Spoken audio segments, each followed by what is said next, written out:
Hello, friends, and welcome to this episode of Work Matters.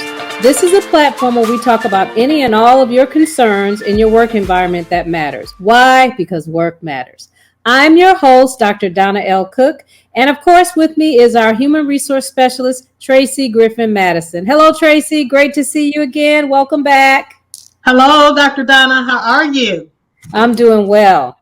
Before we get started with our show today, I just want to take a moment to really thank all of our listeners. You know, we're still kind of the new kids on the block, but the response has been overwhelmingly positive.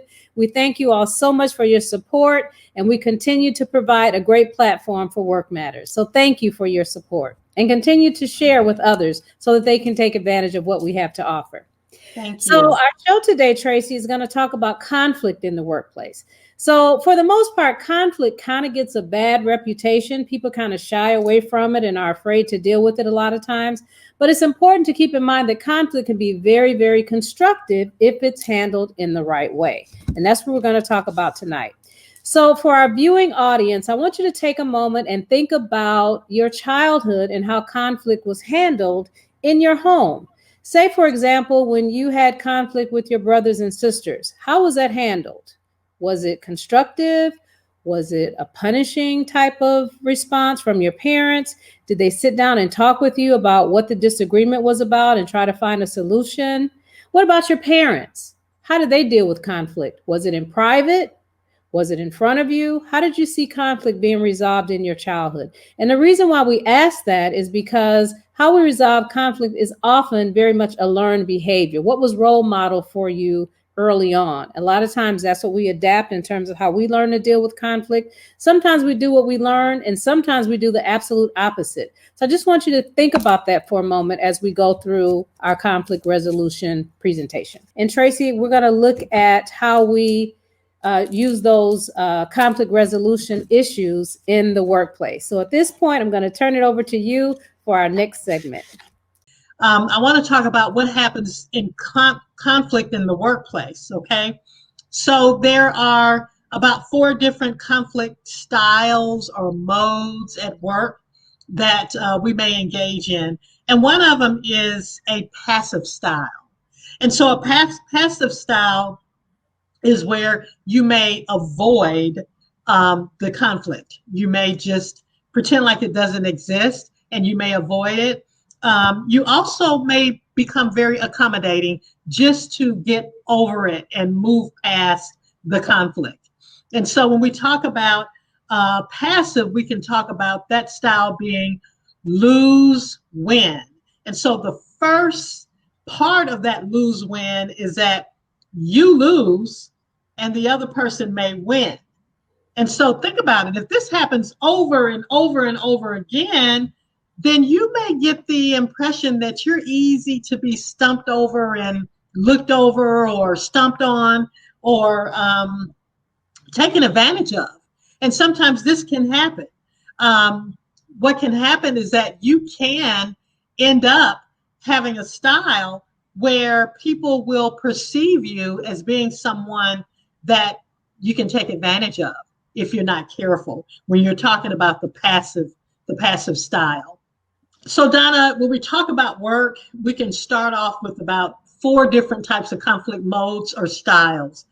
The first one that I want to talk about is the passive style. This style can get into an avoidance mode as well as can become very accommodating. And so we call that lose-win. And when I say lose-win, what that means is the first part of that style is that they lose and the other person will win. And so what that means is if you have someone at work that constantly is in this passive style, that means that they can get the perception that they can be taken advantage of at any time, they can be stumped over at any time, they can be overlooked. And so in other words, really what the message is to the rest of your coworkers when you're in passive is that take advantage of me. You can do whatever you want. I'll overwork. I'll get underpaid. You know, I will do whatever it takes just as long as I can please you and not please myself. Okay. So this person can get really worn out, you know, in terms of really trying to accommodate and please everybody except for themselves. And at work, we see that happen sometimes because that person just wants to avoid any type of conflict because they just uh, view conflict as being a nightmare, a disaster. Okay. So the other style is passive aggressive. And so when you think about passive aggressive, you think about that accommodating style, and you think about the style that wants to avoid the conflict. But this person tends to be really upset about it, and it has really bothered them. But yet they don't want to deal with it. And so they become aggressive with it, and they become aggressive behind the scenes. My favorite scene of passive aggressive is taken from The Color Purple. And that's where Silly's, I think it was Silly's, the part by Whoopi Goldberg. Her father-in-law did not like her a lot and talked about her a lot in front of her. And she really got tired of him talking about her. And so he made the mistake while he was really talking about her looks, her dress. I mean, just everything horrible about her. He had the nerve to ask her for a glass of lemonade. And this is in the South, and the sun is just really scorching, and the sun is just really hot. And so she smiles and goes, "Yes, sir, I sure will." And she just smiled and went into the kitchen and got him a really nice ice cold glass of lemonade. And she spit in it and stirred it up. Now that's pretty aggressive, isn't it? But nobody knew she did it. So it was rather passive, but it was aggressive because it was dirty. It was sneaky. It was non-compliant, but nobody knew that you were not complying. Only you knew that you were not complying. And so she walks out on the porch, hands him the lemonade, and she watches him drink it. That's mean. And it's mean-spirited. And she had had enough. So how could she have handled that? We'll come back to that when I talk about the best way on how she could have handled that. So that's passive aggressive. It's sneaky, it's dirty, it's not confronting the conflict, it's really being underhanded. And we see that at work sometimes. And then the other one is aggressive. And if I were going to prefer a style in terms of me knowing where someone stands, it's probably the aggressive style, because these people let you know what they're thinking and how they feel. And so you always know where you stand. It may not come out quite pretty in terms of how they stand, but these are the people that are going to be in your face, tell you they don't like it, let you know why they don't like it, and ask you to not let it happen again. And they're screaming, they're yelling, they're cursing, they're really upset, and people stay away from them. They don't avoid you, but people avoid them because they're just aggressive people, and people are afraid of aggressive people sometimes. But then there's the style that we all should really be striving for, okay? So whereas the aggressive style is win, lose, which means I'm going to win at any cost because you're going to lose. But we want the assertive style, and the assertive style is win-win. That means I want to collaborate. I want to identify that we have a problem, and we talk about that problem. We may have to compromise or negotiate on the problem, but I want to work towards things because I want to win, and I also want you to win. And so we're going to hit the conflict head on without me judging, without me, making it more disruptive and more explosive. So that would be the assertive behavior that we want to really strive for at work. And that's where we have high courage and high consideration. So what can happen here, Dr. Donna, is that what happens when someone has low courage but high consideration? They're very considerate, but they don't have a lot of courage. And that's that passive. That's that passive person. What about someone that has high courage and low consideration? They're very courageous, but they're not very considerate.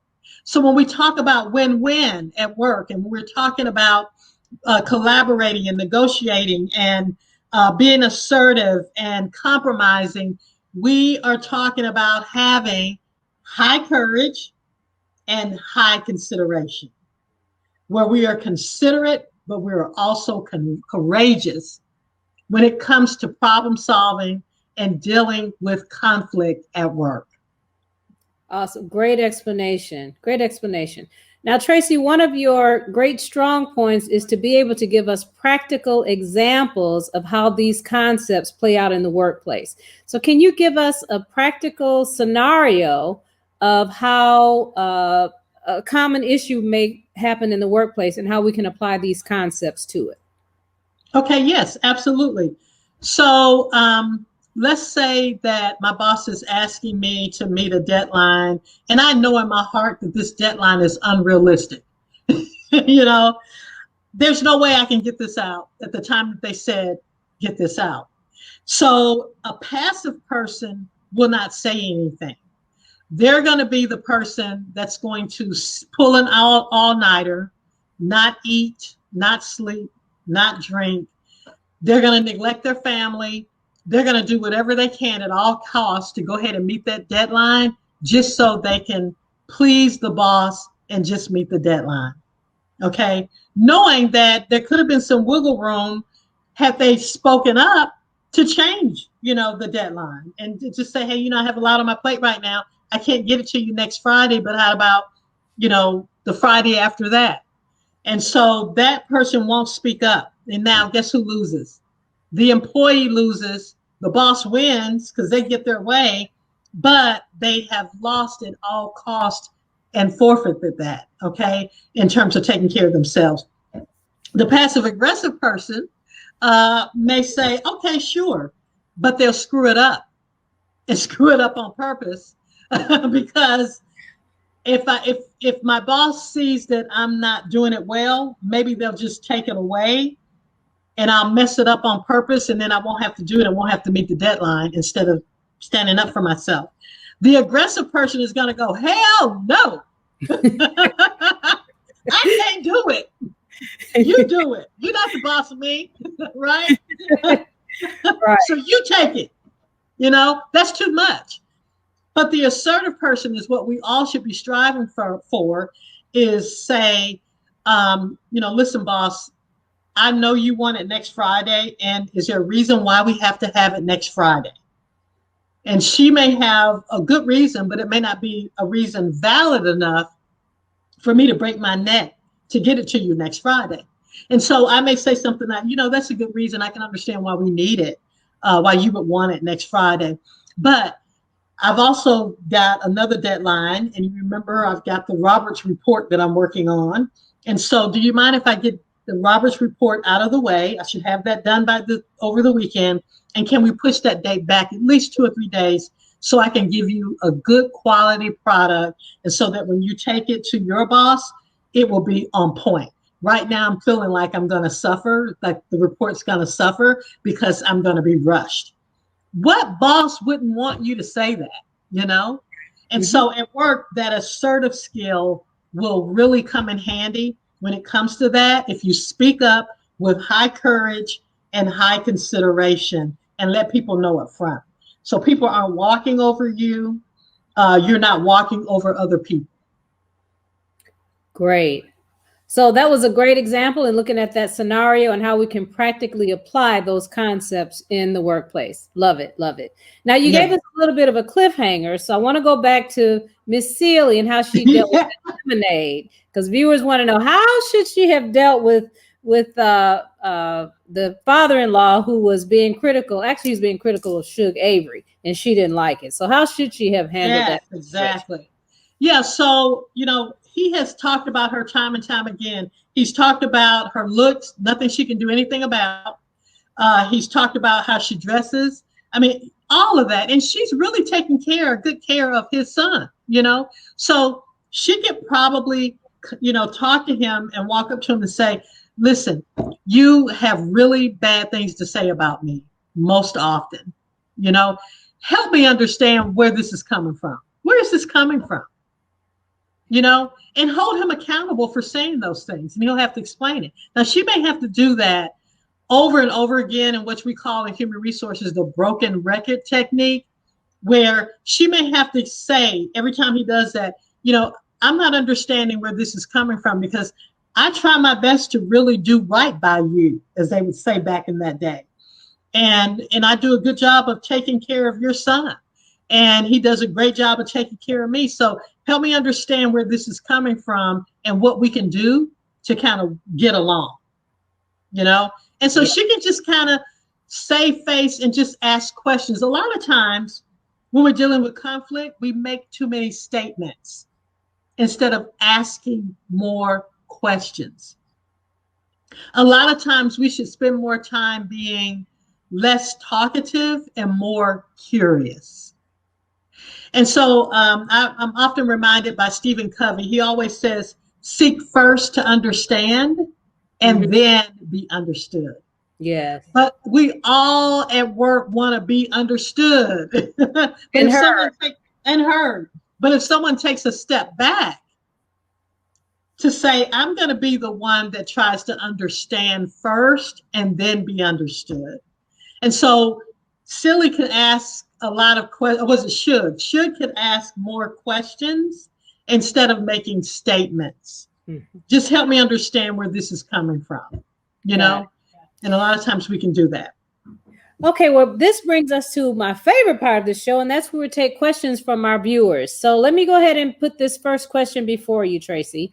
Stephen from Chicago says, life is made of winners and losers. What's wrong with always wanting to be a winner? Oh, it is okay to be a winner. I like to win. But how you go about winning is what can cause the conflict, especially at work. If we are winning to put people down, if we are winning to look better than everybody else, that's a different thing. But if we are winning for the sake of the good of not only for myself, but for the whole team, then winning is great. Great answer. Okay, our next question comes from Sharon, who's from LA. Hello, Sharon. Sharon says, as a manager, how do I deal with a person who has a very aggressive approach to conflict and can be quite intimidating? What advice do you have for Sharon? Yeah, so first of all, when you have that aggressive person, especially if it's a boss, or a coworker, what you don't want to do is confront that person in front of everybody. Because if they're very aggressive, they're in a win-lose mode to begin with. And so if you show them up in front of someone, they're going to really work hard to make you lose and look bad. So you don't want that to happen. So what you want to do is meet that person one-on-one in private and ask for some time ahead of time. Can I speak with you in private, or can I have some one-on-one time? And when you meet with that person, you always want to start out with the facts. You stated in the staff meeting that I look weird when I talk. Help me understand what you meant by that. And if they're held accountable for that every time, that they've got to answer to that, they're going to really begin to see that name calling, those types of things are not valid. And then you can come back with, I would like for you to stop. I would like for that to not happen again. So remember, you're using a lot of I messages. I would like for that to not happen again. I would like for you not to say that. I would like for you to stop. But first, always try to understand where they're coming from and why that behavior is happening. Excellent advice. Excellent advice. Well, Tracy, thank you for another great session of valuable information with Work Matters. We so appreciate having you. It's always a great experience, and you always provide us with expertise, advice. And so we thank you again for coming. So this concludes another session of Work Matters, where we talk about the issues that impact you in the workplace, issues that matter to you. Why? Because work matters. Now, if you have a topic that you'd like to discuss or a question that you'd like to ask, we'd love to handle it for you. Please contact us at workmatters365@gmail.com. And we'd also love for you to subscribe to our YouTube channel at Work Matters 365. That way you won't miss any upcoming episodes, and you'll be in the loop as always. Again, thank you for coming, friends, and we will see you next time. Bye-bye. Bye-bye.